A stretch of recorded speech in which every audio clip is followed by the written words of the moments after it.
Kate Grenville is one of Australia's best-known writers, 10 fiction works, 4 books on writing and 3 honorary doctorates of letters. That's greedy. It is, isn't it? Not my fault, I didn't ask. One each. And her latest book is One Life, My Mother's Story. And Annabel Crabb is a Walkley Award-winning political journalist and new media pioneer who also works for Heritage Media. That's me, newspapers, TV and radio. And her book, The Wife Drought, Why Women Need Wives and Men Need Lives, has been making husbands rather uneasy for about a year. Now, we will take questions at the end, so store them up. We'll try and leave some time for them. And the authors will be signing books up at the table up there too, so you're quite welcome to buy and have a book signed. Now, there's a wonderful passage from One Life, My Mother's Story, that could just have happened today. Nance felt some days that her brain would explode. They'd run out of sultanas, vanilla, sugar. Christopher had grown out of his shoes. The basket was full of mending. Mr. Goldsworthy's account was overdue and she'd have to speak to the delivery boy about being late. And mousetraps. And she hadn't reconciled the chequebook for 2 weeks. She was a woman running ahead of a whirlwind. Now, apart from the mending basket, that is my life. What's going on here? Why hasn't anything changed? And I think I left out knits. We were having a conversation about knits. Why hasn't anything changed? That's actually probably a bit of a too big a question to ask. Let's talk a bit in detail about your mother, Nance. How representative was her life of ordinary women's lives at that time? Look, in some ways she was totally representative. She was born into a very modest background and kind of by a fluke she finished high school, which for a woman born in 1912 was really unusual. And even more unusually, she trained to be a pharmacist. But in all the other ways, she was very representative in the sense that she married a man who... I interviewed my father as well as my mother, and I said to Dad, when Mum started her pharmacies, did you ask her what she was going to do with the children? This is my brothers, who were then 3 and 5. And he said, oh no, that had nothing to do with me. So in that sense, she's representative of not just that generation, but also ours. Look, I think if we knew just why things haven't changed, we'd probably be able to change them. I think, as Annabel's book makes clear, it's a lot of very complicated things on both sides of the gender divide. Well, I'm wondering, I mean, her voice sounds quite jaunty a lot of the time about the travails, but how hard was it for her to be such a pioneer in those areas? I think it was ferociously difficult, but she was a woman who loved a challenge. She... Also, you know, when you have no choice, you get on with it. She was aware that she was very privileged relative to most of the women of her generation. She had an education, and the greatest gift of all, she had the ability to earn her own living. Because she was a registered pharmacist, she didn't actually need a man. She only needed a husband, well, to put it bluntly, as a sperm donor. Well, she didn't need a man until the children came, and then there's this very powerful passage where she says, if it was just me, I'd be all right, but the children are my husband's hostage. That's right. I think, Annabel, you have something about that in your book, that everything is hunky-dory until the children come along. You get married, you think, oh, this is fine, what's the fuss? But when the children come along, unless you're a very lucky woman with an exceptional partner, you suddenly realise that you are being split in at least 3 different ways, and it's just not humanly possible to cope. As Nance said, or you have Nance say, you can have it all, just not all at the same time. Yes, when I was, I think I probably had my second child at that point, and I was a woman running ahead of the whirlwind, and she said to me, look, Kate, a woman can do it all, just not all at the same time. And that was immensely helpful to me, because I thought that's not fair. It is so deeply not fair, but it is the way I can manage. It's the way I can work it. Was that about the same time that you were writing in the back seat of a car while your mum looked after the kids with your notes on a boogie board? That's exactly right. Yes, I'd turn up to her house with one of the children, and she'd have made me a cut lunch, just like she used to at school, and a thermos of tea, and I would hand over the child, whichever one it was, and I would then drive to a little park not far from her house, which had a very nice view. I'd get into the back seat and put one of the kids' boogie boards across my desk, and for a couple of hours I would have something that I didn't have at any other stage of my life, which was a couple of hours to submerge totally into my work without a little background voice saying, but are the kids okay? And of course the irony was I was currently writing Dark Places, which is a book about the ultimate misogynistic, sexist male. So there was something very nicely symmetrical about that.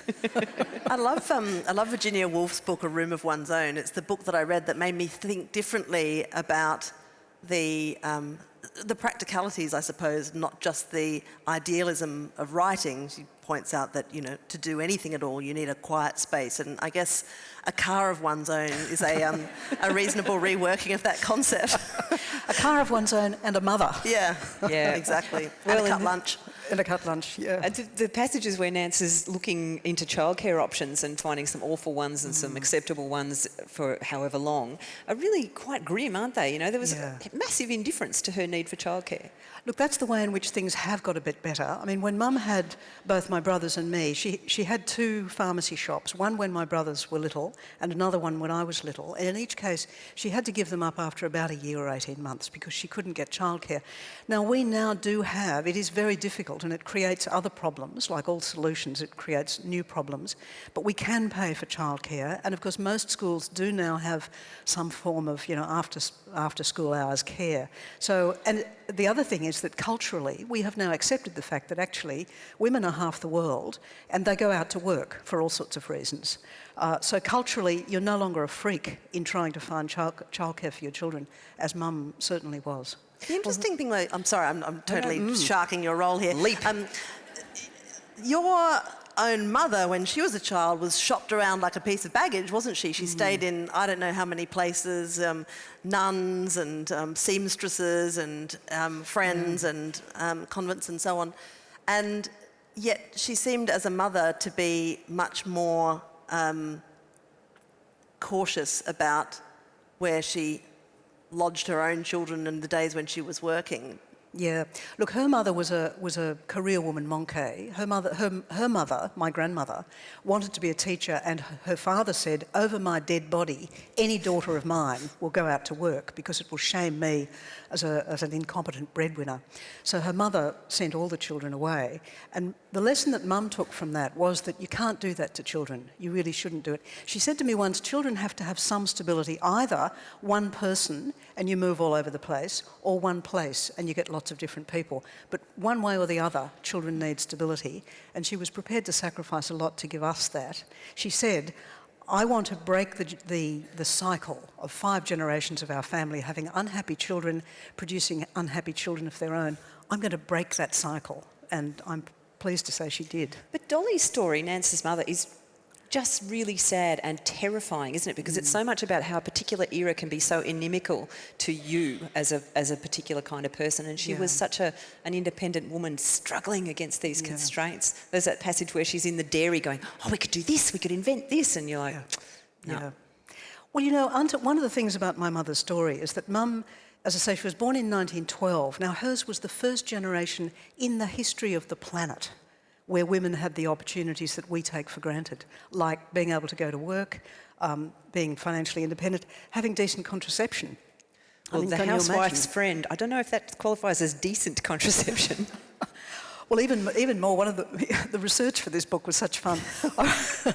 There was a book which solemnly said the surefire way not to have children was for the woman, immediately after the act. The woman should leap out of bed, run around the room 3 times, skip and then cough vigorously for 5 minutes. Would certainly mean that you weren't going to do it again anytime soon. I found Dolly's story and then Nance's story in Counterpoint so fascinating because I found you were taking great care to show how material and political conditions conspired against women in a lot of ways. But then, the war pushed them into work and then peace pulled them out again. How much progress have we made and how much is it still dependent on those shifts in economies and politics? Look, obviously a lot has changed. One of the big things that's changed, I think, and I think I've even seen that in my generation, is that we now have the language to talk about this. Now, there's a bit in the book where my mother says to my father, I can't do it all on my own, Ken. And Dad says, oh, but I help all the time. And she says, I don't just want help. And he looks at her in puzzlement and says, "What do you want to be the husband and me be the wife?" And she says, I put these words into her mouth, but she did tell me this. There was no language to talk about it. There was no vocabulary. Now, one of the things that Germaine Greer did for us, her, the Female Eunuch, 1972, I was 22 years old, just starting to see these problems. The most brilliant thing about it was that it gave us a way to talk about it. So that's a huge, in a way, that's kind of half the battle. But the other half of the battle, I think, is maybe a harder one to solve. I mean, the other thing that Mum says in my book when she's doing the business is that whichever place she was in, she thought she should be in the other place. So if she was in the shop, she was thinking about her gorgeous little boys growing up, with somebody else teaching them their first words, etc. But if she was with the boys, she was anxious about the shop. Now, that kind of dividedness, I suspect that all mothers who go out to work or do anything else, they know that. And I actually don't know what we do about that. Well, and Annabel, you were on the phone just before looking at, the generation below and the generation above and someone else's brother and all the things that are still going on while you're... The things that are happening in my house now that I'm here. I mean, let's talk about the language and how much that has actually changed, the concept of a wife and a husband, but also how our system now feels about women working. Well, I think we have, we have language aplenty to discuss these issues theoretically, and I think a lot of women of my generation who grew up as feminists went into relationships thinking, well, obviously we're going to split everything 50-50 and that's how it's all going to work. And what can change that arrangement is the arrival of children. I'm very nervous about making the arrival of children sound like a general curse, because it's pretty much the opposite, right? Like, and I think that having your life disrupted and your work, your career disrupted by an unavoidable biological event like giving birth can actually be quite a professionally useful thing, because what other opportunity do you get in the normal run of things to stop what you're doing for a while and think about, do I want to go back to that job?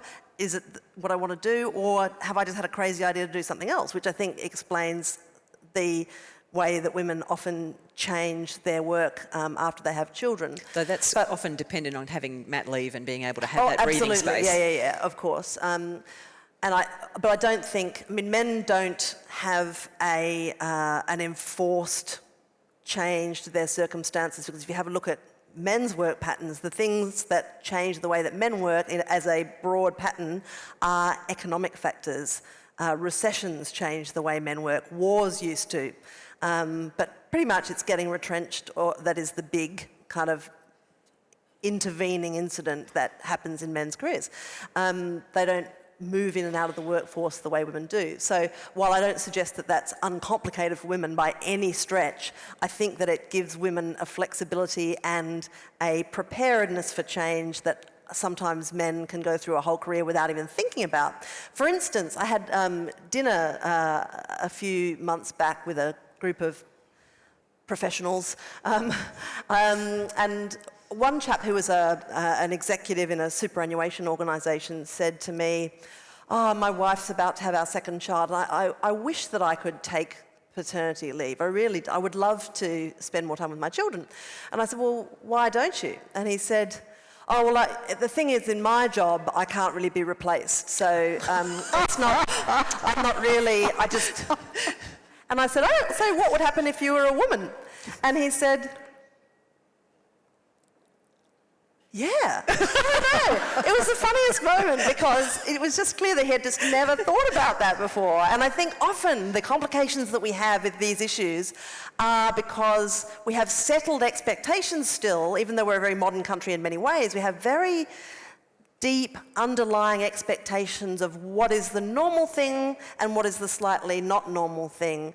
And they run very, very deep. And if you question that at all, and I know everybody knows families that do things different ways, but the truth is that a family that has a female breadwinner and a male full-time stay-at-home carer is 1 out of 100 in this country, and that's not changing very fast. Tell us, though, about the bizarre thing that happens in a family where two parents are working full-time and the woman ends up earning more than the man.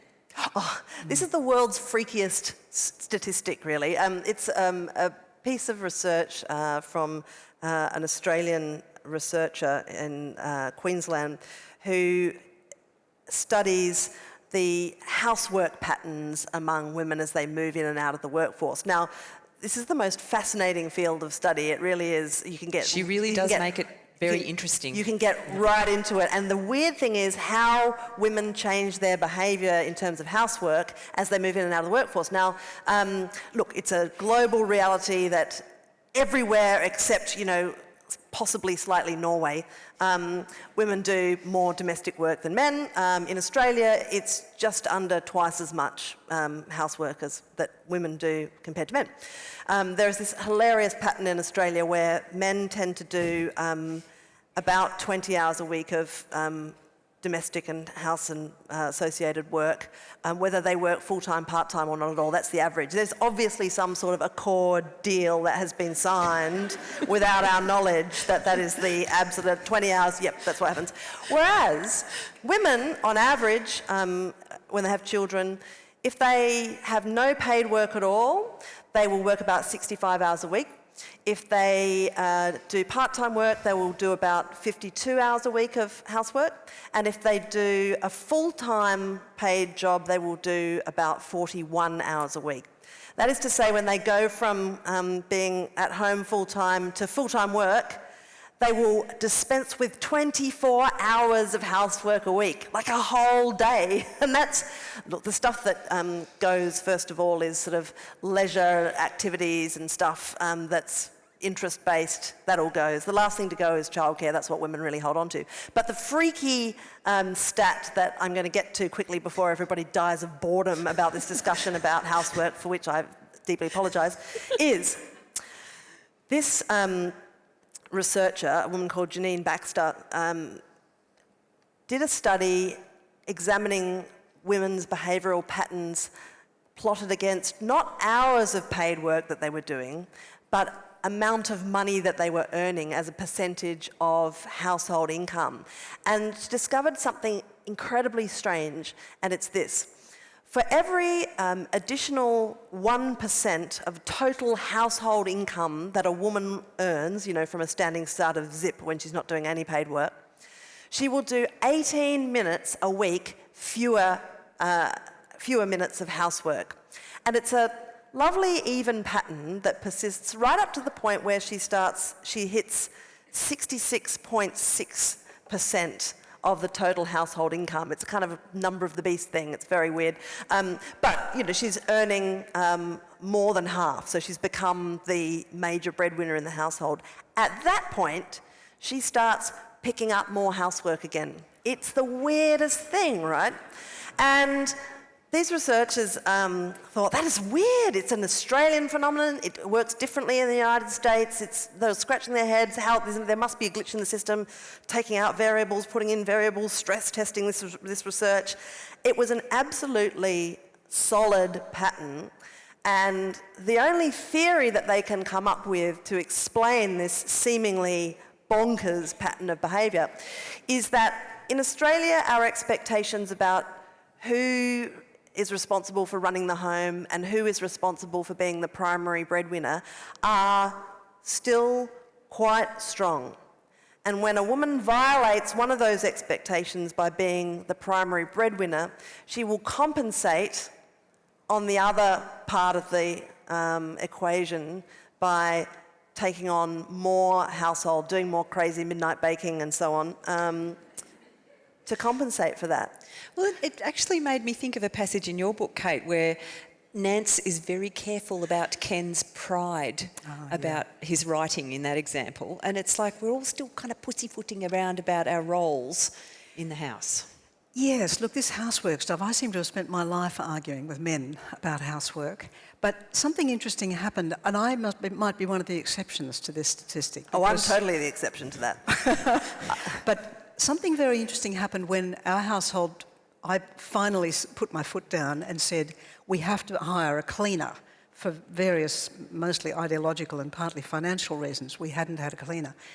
And so I had, done what housework got done, particularly the kitchen floor, which, you know, there were days when you could actually skate on our kitchen floor. We won't go there.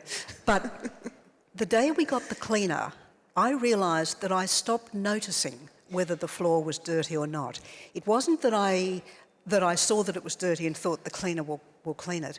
It was that I was now like those men that I had been living with. I literally didn't see it. And the reason I didn't see it was no longer my job. And that was a hugely and terrifying epiphany. Well, do men and women have different household standards? And is there some objective thing, asking for a friend, obviously, how furry does the bathroom need to get? Well, this is something that's difficult to talk about, right? Because it's easy to characterise the housework issue as, you know, bastard men not doing enough. But in order for work to shift from one to another, one person has to take it on, and the other person has to relinquish it, right? And that can mean things not being done the way that you would do them. And it is very uncomfortable to me as a feminist to accept the argument that men and women have different standards of cleanliness, but there is plenty of evidence that in any relationship, people will have different ideas of what actually constitutes a clean house, right? So it's one thing to say, well, goodness, this glass is dirty. I shall wash it on Monday, Wednesday, and Friday. You shall wash it on Tuesday, Thursday, and Sunday. And then, you know, on the 7th day, we'll leave it dirty. How about that? You know, that would be a reasonable compromise. But when you don't agree on the basic total amount of acceptable housework that is to be done, then you've got problems, right? So one of the, you know, in America there are more stay-at-home dads now because they really have had a bit of an uptick thanks to the global financial crisis, which put a lot of guys out of work. There's now seems to be, particularly, there's been a real upsurge in the number of stay-at-home dads writing columns about stay-at-home fathering for the New Yorker. Like, that's been a real spike. And so I read a bunch of them before I wrote this book. And like, some of them, there's a great guy called I think it was Stephen Marsh who wrote a fabulous piece called In Defense of Filth. And he said, you know, after sharing various stories about the absolutely asymmetric expectations of himself and his wife as to what constituted a clean kitchen and so on, he said, look, the disparity, the inequality of distribution of labour in the home is the only area of inequity in the world that is solvable by genuine apathy. And that was a rather elegant way of putting it, I thought. Just do less of it was his advice. So anyway, he reported that he and his wife have found some sort of uneasy compromise where it's always, you know, a bit cleaner than he would have it and a bit filthier than she would prefer. But is it partly about saying, I don't think you understand the level of work that goes into this particular... Yes. I mean, do we need to keep logbooks for a little while and then go, actually, this is what I do with my days? I had a discussion with a friend of mine about that just this morning, and she actually took the step of walking out of her house and checking into a hotel, and she said, look, the next 24 hours are up to you. And she said that the text messages kept coming for a little while, like, but where is ballet? And she would send a message back just saying, you'll work it out. She was really hard-ass about it. But look, you know, I don't tell that story because I think that there is this general pattern that, you know, men are so pathetic at housework. I actually think that that is part of the real problem that, you know, we have, in that in the regulated workplace of today, it is totally unacceptable for a man to walk into a, let's say, a, you know, legal practice and say, I think that women make really crap lawyers. You know, you'd have a lovely little session with Elizabeth Broderick if you said that, you know, at a workplace. Workplaces are regulated, right? You can stand around any school gate and have a lovely big conversation about how rubbish men are at laundry, seeing dirt, washing the dishes properly, doing all that stuff. And it contributes to, I think, this general prejudice about men being bad at housework. And if you believe that, then why would you expect anything to change ever? I mean, there's a whole advertising industry that is based on the joke about men being rubbish at everything from nappies to, you know, spray and wipe. I don't think it's a very helpful prejudice. I want to talk a little bit more about this, though. You say that, you know, on the whole, this is not a book of rage, though for me there were moments of enragement. But one of the pivotal sentences for me was, as long as we assume women are the only losers in this situation, nothing will change. Why not? I mean, is not that injustice enough to collectively energise it, as a moral imperative at least? Sure, but I mean, how's that working out? But my point is, do men not have a responsibility to go, we've been benefiting from this having of wives for a long time now, our superannuation is much bigger, our career prospects are better. Should we not actually take on some of that responsibility to check our privilege and go, we could change it? What privileged class has ever given up any of their privilege until they're forced to? Sorry, Annabel, but... Well, if you have a look at something that's, I mentioned Elizabeth Broderick a minute ago, so she's the Federal Sex Discrimination Commissioner, and she's been doing this thing called the Male Champions of Change, right, where she goes around to these CEOs and says, you know, here's the gender imbalance in leadership issue in your organisation. She's done something very interesting, which is that she has made it into a competition between all these blokes. And all of a sudden, they're all like, yep, it's a pissing contest. And look, some people are, you know, upset by that. And why should a guy be called a champion because he's doing something that he should morally do anyway? And look, I can totally recognise that argument, but you get to a point where you think, I genuinely don't care why that person is arranging for women to be considered for all these positions. I don't have a kind of a big problem with that. If it's having some effect, then, you know. Well, and it was interesting lady, too because it revealed the gendered assumptions that everybody has, even when they think they don't. There is, I mean, okay, so one of the big issues here is that, is that we're talking about mothers. Having a child for a professional woman means an entirely different thing from what it means for a man. I mean, there's a lot of studies that indicate and quantify that being a father for a man makes him more reliable, more dependable, more promotable, more adorable, and more worthy of a raise. The effect for women is absolutely the opposite. So that great organisation, NATSEM, one of my favourite nerd organisations in Australia, this is the National Centre for Social and Economic Modelling, put together a great piece of modelling looking at what a 26-year-old woman and a 26-year-old man starting out on an absolutely average 40-year career in Australia today can expect to earn over the course of that career. And for a man, it's over that 40 years, he's projected to earn $2 million. If he has children, that'll be 2.5. For a woman starting out on the same average career, she can expect over the course of that 40 years to earn 1.9 million, so a bit less than the guy. If she has children, it goes down to 1.3.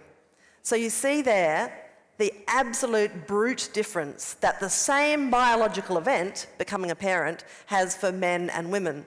And with recruitment procedures, you see exactly the same thing happening. There's this absolutely fascinating experiment from the States that I describe in the book where it's one of those great ones where they get all these postgraduate students together and lie to them about what they're doing there.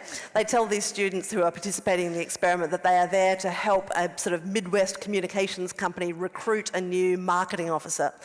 And they give them, each participant, 2 CVs to choose between. Some of them get 2 women, some of them get 2 men, but the only real difference between the 2 CVs is that one of them is obviously a parent and the other one obviously isn't. And when they pulled all the results together, they asked the participants to rate each candidate on reliability, likability, employability, what you would pay them, what sort of income band, whether you think that they're a promotion chance, and so on.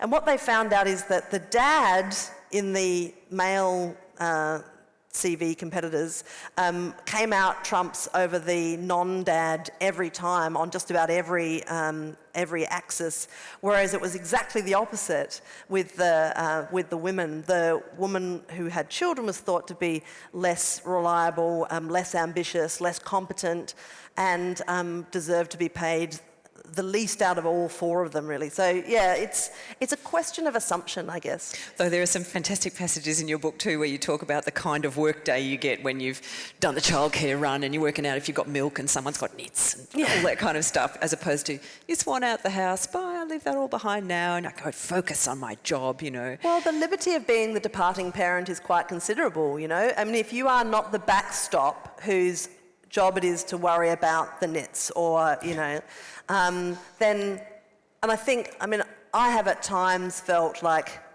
I just want to do my job for 8 hours a day and not think about anything else, which is kind of ridiculous. I love thinking about my children, and I also am fortunate enough to be able to build flexibility into my week so that I can see a lot more of them than, you know, people with less flexible working conditions. I'm constantly very grateful for that. But it really corresponded to your mother's line about being just ahead of this whirlwind, because in those circumstances, sometimes it is just the tiniest thing that can make you snap and just lose your shit, really.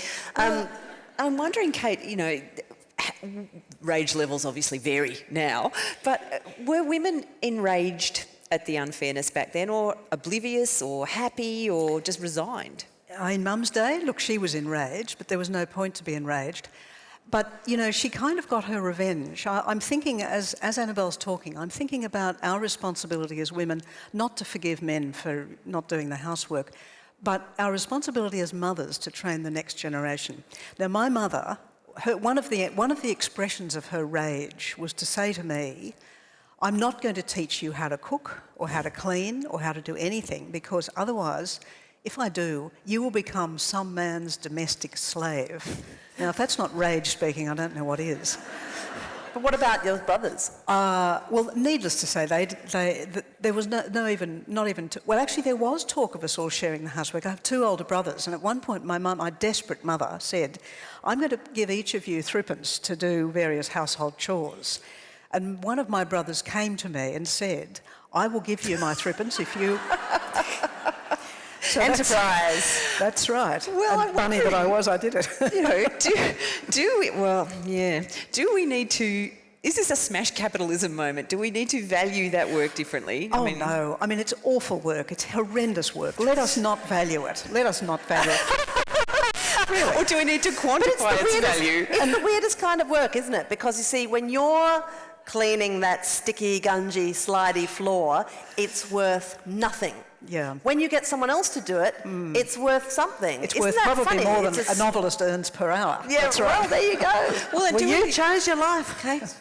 Do we need to split the housework from the caring work? Because, you know, we're talking about, do we have the language to talk about these issues now? And I'm still not sure that we have the language to talk about caring work, because, you know, it is so entrenched, that idea that women are naturally good at caring, but it is also work.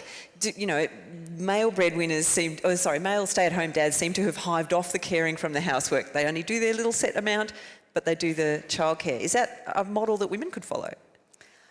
I'm not sure that's... I want to see the stats on that. I'm not sure if that is a reasonable conclusion to draw of all stay-at-home dads. I do think that we have a really weird thing going on in our heads about what domestic work it is okay to outsource and what domestic work it is not okay to outsource. Is there any that isn't okay to outsource? Well, people are funny about some things, okay? Like you were what? funny about having a cleaner, and what was that due to? That was due to... Not being able to afford one, but also a bit of... Ideology. I have to say, I love my husband dearly, but the ideology was his. Uh-huh.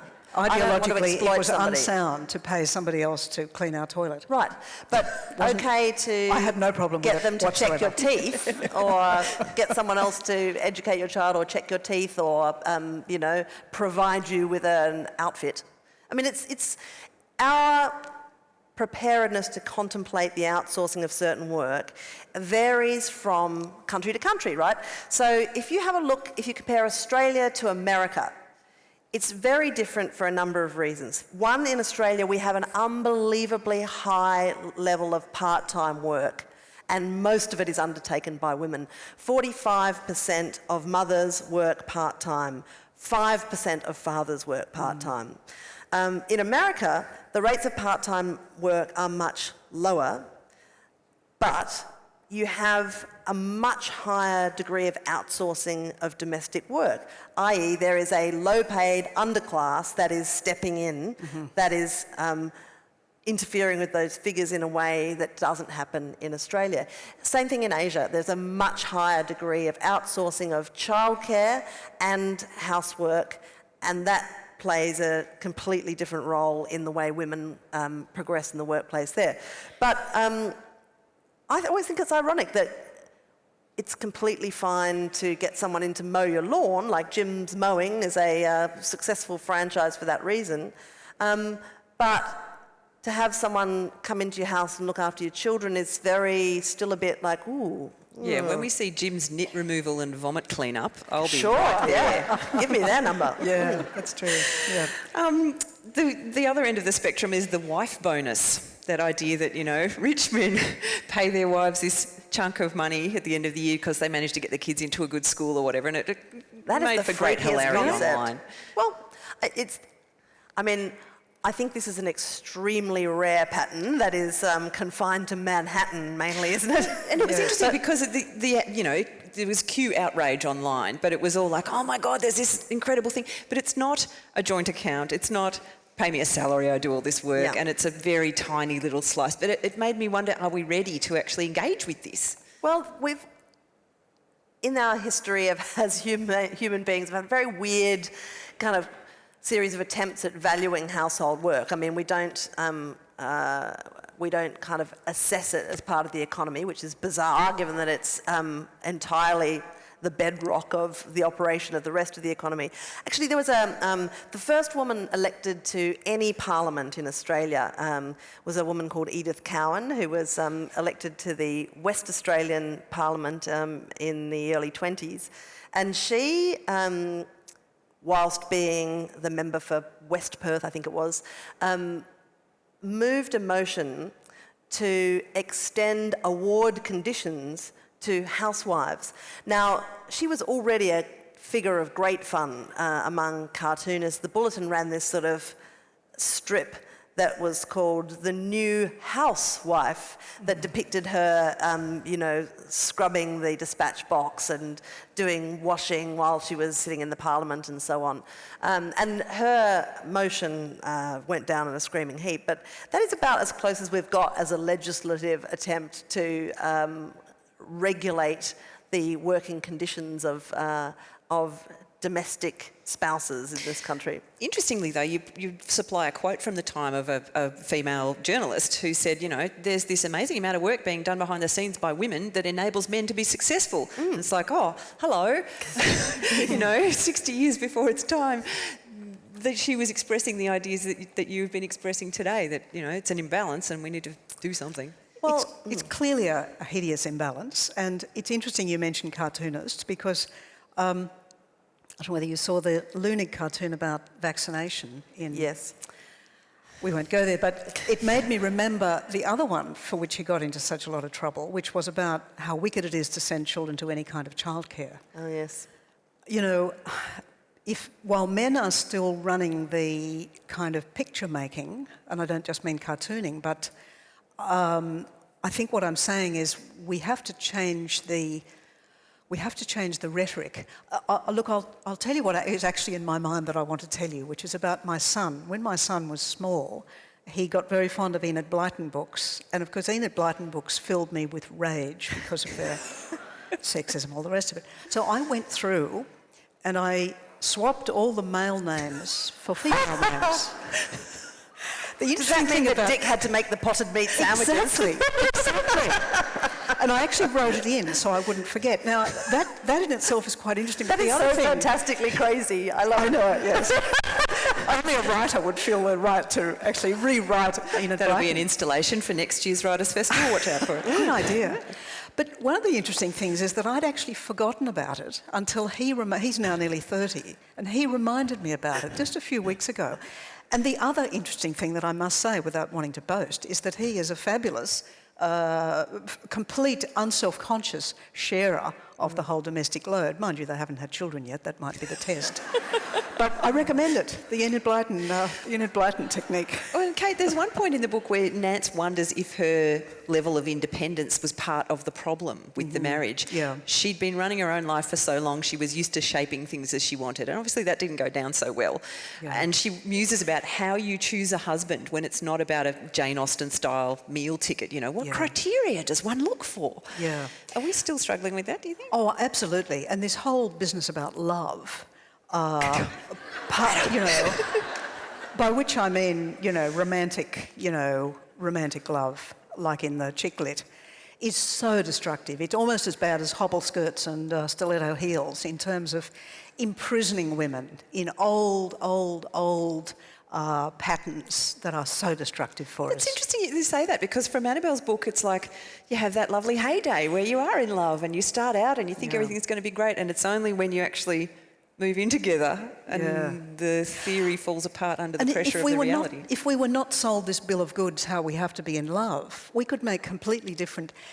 Today, I stayed in a nice little hotel today and I met a couple, and I looked at the guy who in fact told me that he does all the housework now, and his wife was saying, it is so wonderful to come home and find the candles lit, the napery on the table, the beautiful smell of the casserole. I mean, it was fantastic. And I looked at this guy and I thought, why didn't I marry somebody like that? It's because I had bought this whole business about romantic love and kind of glamour. I think we have to rethink some of that. Well, I'm wondering too... Maybe your next book. Maybe, yeah. I think, obviously, internet dating sites have got to get a lot more granular in the detail. Actually, internet dating sites are really good. Yeah. Look, when you go to India and you read those columns in the ads at the back of the newspaper where people are looking for an arranged marriage partner, it's not altogether unlike a dating site, because what you're doing is thinking, what do I actually want long-term as a life partner? These are the things. That's what you do when you do an arranged marriage. Well, I think the dating sites are a little different, but they're actually on the right track, I think. I do think that, without wanting to squelch entirely the notion of romantic love, because I'm not quite ready to entirely give up on that. I'm a bit older than you are. I do think... I'm going to write to you in 20 years just to give it like much more of an overhang, and I'll let you know. Although I do think that the most quietly devastating line in your book is where Nance decides that she's going to live without love. Yeah. I'm going to accept that I'm not going to be loved, and I'm going to proceed on that basis. It's an absolutely chilling passage and so sad. But even though so much of her story is so gloriously inspiring, it's a very grim passage. Anyway, I do think... Can I just interrupt and say, would it be if she was a man? If a man said that, I think so. I will find satisfaction in my life elsewhere, my work, my friends. I think it would be much less horrifying. But anyway, sorry to interrupt. Well, if she'd been able to find the satisfaction elsewhere instead of being a bit thwarted in some of those areas as well, maybe, but even so. But the main thing I think is important, and this is important not just in relationships, but in workplaces and everywhere that people gather. And I'm going to sound all like a Kevin Andrews counselling session here, but having a... Well, no, not exactly like that, obviously. Is to discuss this stuff and not to assume that love will take care of everything and that we're all on the same page here, aren't we? Because when things that happen to lots of people, like getting together and having children, happen, you find yourself being borne along by these sort of vast patterns of humanity. It's like, being in Rome and seeing all those starlings flying around in formation. Like, how do they know to do the same thing at the same time? People are like that too, You have a baby, you think, I am the only person who's ever had a baby, this is incredibly magical to me, and I am entirely original, and you're not, really. You just end up doing the same stuff that everybody else does. Unless you think, You have a chat and you think, well, I'm okay with this. Are you okay with this? How much are you okay with? How much are you conscious of other people's expectations? How much does it bother you, dear, if your mother thinks that you are failing as a man if you're looking after your children like 3 days a week or whatever? That's not the case in my family, I'm happy to report. But, you know, people have those problems where the gentle or even vigorous opposition to the idea of them resetting what are still fairly orthodox notions of who does what in the family can be hugely influential in their decision not to do that. So you've got to talk about that in advance. In workplaces, managers need to look at people's entire life circumstances and recognise what it's costing them to be at work, what else is going on in their lives. Because I think often there is an assumption that a man who is at work has no other responsibilities. So a man who says, and I hear this so many times from guys who are doing the juggle, who I've talked to for the book and who I meet in my ordinary life, but they say, well, look, I say I've got to go and pick up the kids from childcare, and my boss will say, well, what's your wife doing? Like, why is that your job? Whereas it's not something that would ever be asked of a woman who's doing a juggle at work. And I think that part of the solution to this situation is not just to be worrying about how to make it easier for women to get into the workplace and to survive there without their brains blowing up from the stress, but it's also to look at the barriers that face men on the way out of the workplace. What that non-codified expectation among co-workers is that says, why are you doing that? Because that's not really normal for a bloke to do. And there are some great quotes from bosses that you include. Yeah. We've all got families. What makes yours special? What makes yours special? When is this child problem going to end? You know, I was talking to a big professional services firm in Melbourne who have about a year ago introduced a full proper paternity leave package for primary caregiver men. Like, there are lots of firms that don't have that, but it's a really good package. I said, well, what's the take-up like? And they said, well, a bit sluggish at first, but the pattern of the take-up is really interesting across this really big firm. They found that it's in clusters, right? So what's happened is that one guy has taken it, and then a bunch of guys that guy works with see him taking it and not being killed, and so they go, I'm going to try that as well. Like, all human beings, politicians are like that. Watch them see someone else get fried for attempting, aged care reform or, whatever, and then not doing that for 10 years, The lessons that we learn from watching other people do things and getting fried are the strongest lessons that we learn about behaviour, right? So if we see somebody doing something and it kind of working out, then that is often what dictates our behaviour in the workplace, and that is independent of any policies or manuals or, gender equity rules of the firm or whatever. It's about seeing what other people do that instructs us as to what is possible and what isn't. So I found that story kind of interesting, also encouraging, because I think that is a sign of change. Well, and there's also the issue of, you talk about how it can be quite a boost economically if you get women able to participate more flexibly, and men too, if they can adjust, expand and contract their working hours over time. Are we going to be able to convince business to change on that basis as well, do you think? Well, look, there's a lot of... I think there is a lot of movement on the question of flexible work in kind of enterprises where that's appropriate. I mean, flexible work for a bus driver is a different sort of, or like if you work in a shop, I'm going to work from home today. Well, how's that going to work out? Not all jobs work with, flexible, working from home or whatever. But a lot of big companies now look very seriously at flexible work, because if they've got a big office and they can encourage people to work from their home, it saves them on desk space and looking after those workers at work. It also, there's this absolutely diabolical study that I mean, it's kind of exciting but frightening at the same time. I think it's a study of IBM workers, and they examined what they call the breakpoint of workers.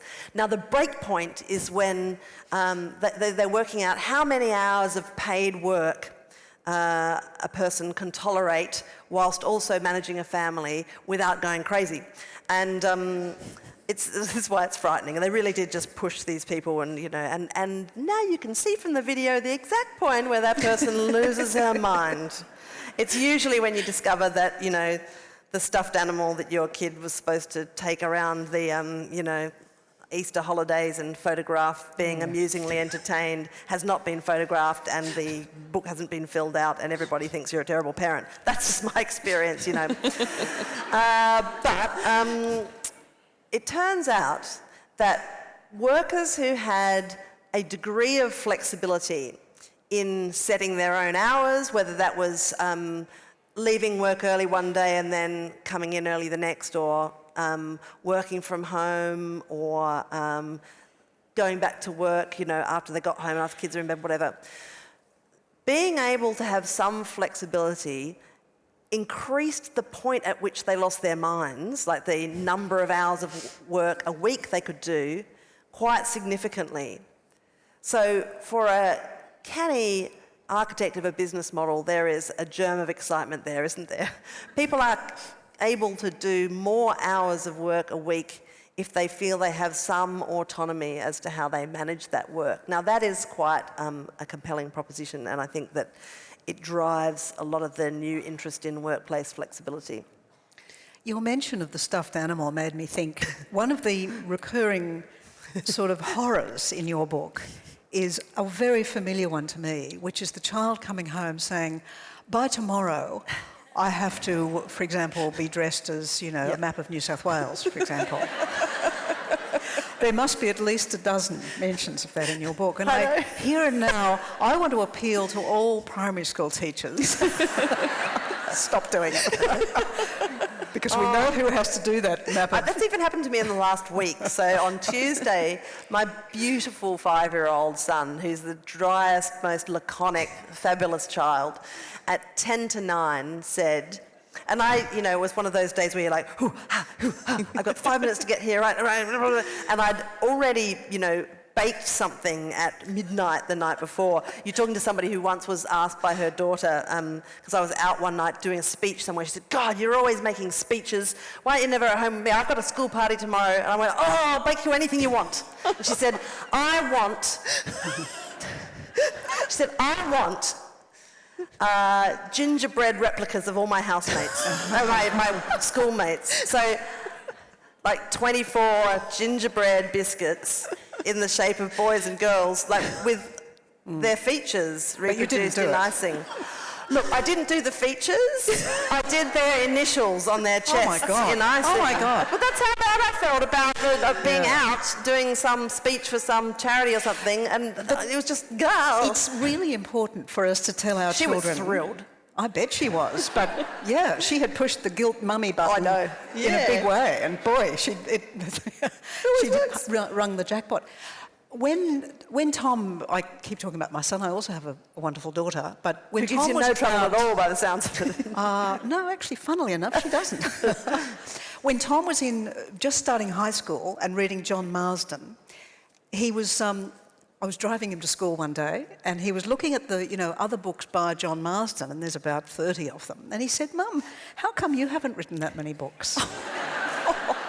And I thought, Tom is 13, he's old enough to know how the world works. And I said, it's because I don't have a wife. And there was the longest silence in the car, probably from Surrey Hills to Sydney Boys High. And as he got out of the car, he said, yeah, Mum, I see what you mean. Wow. Clearly the wheels had been turning, and he had learned so maybe making the gingerbread cookies wasn't such God, I'm really regretting that now. But it'll make a great story when she's a teenager. That's a really good point about writers and wives, because, everybody needs a room of their own, but writers' wives are incredibly central to the process. There's a great article a couple of months ago in, I forget where, was it The Atlantic or something, about Vera Nabokov and her centrality to the incredible wife. Right, and edited him and made him breakfast and made sure he had the opportunity to have the headspace to work, right? And the capacity as a writer to say, hey, everybody else, back off. I need to write this right now because otherwise I'm going to forget, like Kubla Khan or something, you know. I've got to quiet everybody. Well, you can't always do that unless there's somebody else who's facilitating that for you. And I mean, interestingly, of course... So if Coleridge had had a wife, the person from Porlock would have been... But the person from Porlock would have been sent to the, scullery to have a, hot bovril or something, and we'd have the rest of that lovely poem. But anyway... yes, I don't know if it's heartening or not that you wrote this with people stuffing cheesels up your nose and stealing bits of the manuscript. I wrote a whole chapter with somebody asking me why we couldn't have a puppy. Like, it was just sort of like, because there's enough people in this house already, because I can't. It is one of the advantages of fiction that you can actually put that into the fiction. Yes, right. A lot of the good scenes in my books are actually using the very distraction, but it's a bit harder for you. I was just... Virginia Woolf had a wife, actually. Leonard Woolf was... She did. I mean, he looked after her when she was completely crazy and needy, and he published her, he made her lunch. I mean... He was a great example, I was going to write a book about him, The Secret Diary of Leonard Woolf. I think will somebody read that. should, well, maybe... When you get a minute, could you get on to that? Yeah, thanks. Will do. We'll see if we've got time for one or two quick questions. We have a microphone, I understand, somewhere. Yes, there it is. Stick a hand up. Take your chance. Anyone? Yes, I reckon go for the yelling because it's just going to be too hard to spot otherwise. Yell again. There's one microphone there and one there, so I think the question is down here somewhere, is that right? Stand up and wave question. I was just Yes, gonna, that's now a good we're just idea. going to humiliate you all. Yeah. Oh, there you are. Aha. Good. So we're going to need to wait for the microphone, unfortunately. Thank you. Just have a question for Kate. I just finished reading the book this afternoon, just before I came, so just in the nick of time. And at the end, you expressed there were some complexities about writing about someone and situations that were so close to your life. I'm wondering, what do you think your mother would think of the book if she could read it? Oh, look, I agonised about that. It took me 27 drafts and 8 years to write this book. It was the hardest book I've ever written. But now I always come on stage with the book because it has her smiling at me on the cover.